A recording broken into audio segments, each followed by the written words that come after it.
What is going on, guys? I thought I would do an episode on if I could only have one AR. One AR. What would it be? That's what we're going to talk about today on Gunfighter Life.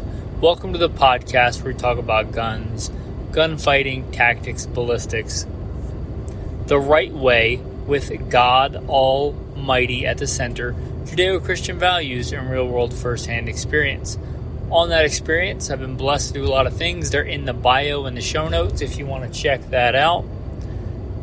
Let's get into today's topic. Now, I am very blessed to have several really good ARs. Most of you guys that have listened for a long time probably know what some of those are. I talk about them from time to time. But I'm blessed to have some really good ARs. But what if, for whatever reason, just as a thought experiment, right, somebody said, we're going to give you, whatever you paid for those, plus inflation, eggflation, post-COVID money, however you want to put it, whatever they would cost adjusted for today's market, we're going to buy all those off of you, but with the money you have to buy one AR, and it's the only AR you can have. Not the only gun I can have, not the only rifle that I could have, but the only AR that I could have. So that's kind of the premise of this thought experiment. The other one is going to be keeping it as an AR, not cheating and getting like a Beretta ARX100 or getting like a SCAR 16. I like the SCAR a lot, but I don't think that those are actual ARs. Those are a different system. I would consider like a piston AR an AR because it's an AR that has a piston conversion, but pretty much everything else is an AR. It's not a completely different system. So what would I choose if I had that money and I had to get one AR and it was the only AR that I could own? Well, probably a select fire, or a non-select fire, so a semi-auto only HK416. 416 is kind of the world standard. There's a ton of countries that use them. It's the basis of a lot of other weapons, like the Marine Corps' new AR. But the HK416, it's by all accounts, a fantastic weapon. It's a piston system made for hardcore use. Now, what that would cost, those are crazy expensive because they are so coveted. If I sold all those ARs, I don't know if it would cover that, but it might. But the HK416, that would be a good one. My kind of one gripe with it is they're a little bit heavy, and they're overbuilt for what I would use it for. They're made for full auto fire. I'm not going to be rocking it full auto. I've shot plenty of full auto. The useful way to shoot full auto is to put it in semi-auto and hit your target. There are very few small niche scenarios where full auto actually makes sense, but they're very, very, very small. So it might be overbuilt because I don't need it to stand up to, mag dumps of full auto fire.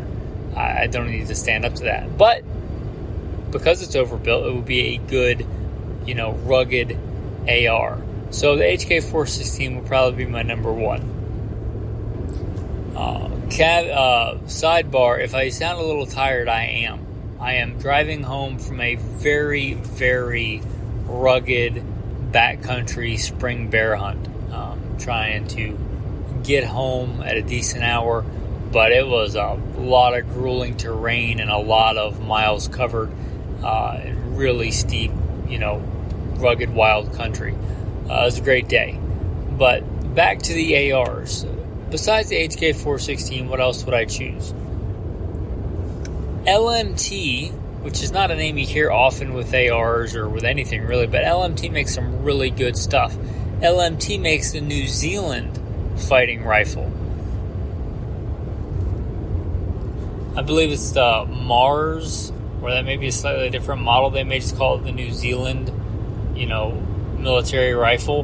But it's I think a very good rendition of an AR. Now, one of the coolest things about this rifle is it still has the bayonet lug on it, so that you can mount a bayonet, because, I mean, come on.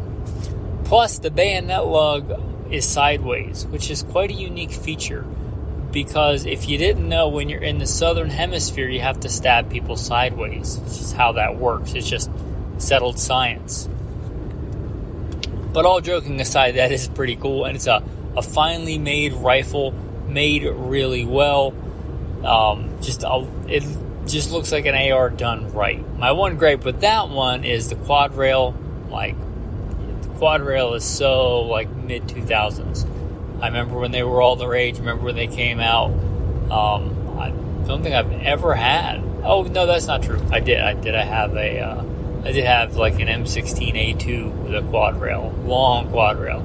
But yeah, you don't really need a quad rail in the days of M-Lock, but still a pretty cool gun. Just check out the specs on it. The next one I'm going to talk about is PWS. They are also kind of a small manufacturer you may not hear a lot about. But PWS is a good company. They've been around a long time. They're just like quad rails were all the rage at one point. Piston ARs were all the rage at one point. A lot of them kind of faded away. But one that didn't is PWS. They make a really good AR. I would probably look at one of their 16-ish inch just piston ARs. They're just really good, rugged.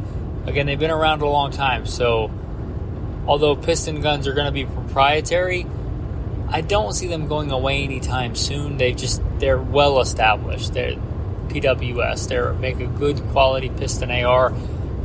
I used to be hardcore piston or nothing, but there are advantages to both systems, if I'm being honest. There are advantages to direct impingement. There's advantages to piston.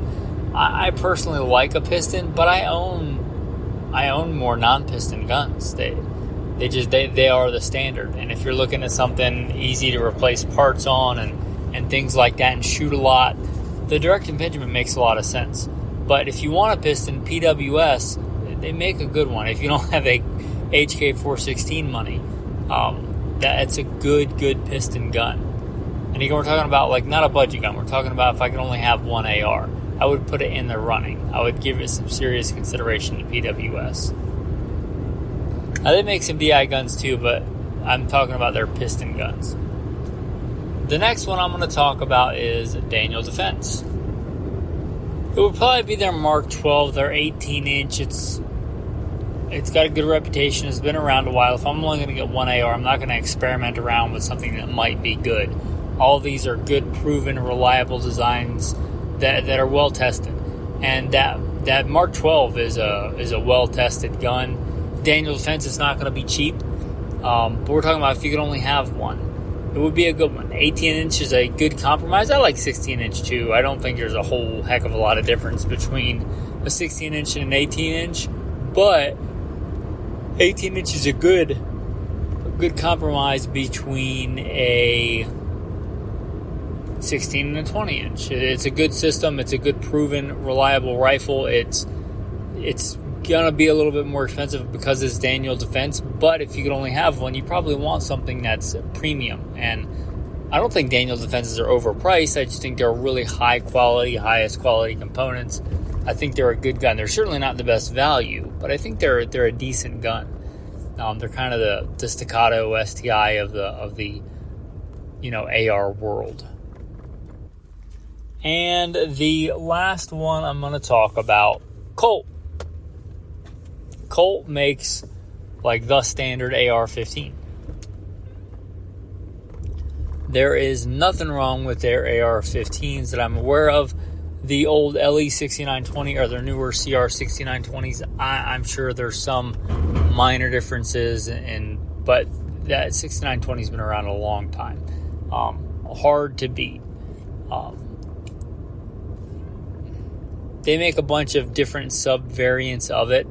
They make I'm not going to cheat and say make your own rifle and build like all the highest quality components. That would be a different episode. But they do make like a naked version of the 6920. It's basically just the operating system without the furniture, which is still a rifle, right? It's still a rifle if it doesn't have, the collapsible stock and the forend and whatever. But yeah, I don't know, they should probably call it the naked, but they call it something else. But it's a Colt 6920 that's just bare bones, like no furniture on it. Save some money that way, and I put the furniture on that I wanted. I put a good Magpul stock on it. I think it's not set up like that for a free float, but it'd be real easy to put a free float, Samson rail or M-Lock rail or something on there. Just a good minimalist rail, free float it. I don't think you have to free float an AR, but if it's going to be my one AR, I'd probably want a free floated barrel. So yeah, that Colt 6920, the bare bones stock one, and put furniture on it. And kind of the reason I was thinking this is if you're looking for a really good premium AR, instead of having, 4 or 5 ARs, if you just wanted one really, really good AR, these would be my top picks. Just thinking about it. I was thinking about it today while I was hiking. Thought that would make a cool episode, so I wrote down a note to myself, and here you go. So I think those are all really good choices for a one AR if you could only have one AR. Did I miss one? If you could only have one, not what you have, but like if you could only have one, what would your one AR be? I'd love to hear if it was something else. Anyway, guys, I appreciate you. Your tactical verse of the day: he makes my feet like the feet of a deer.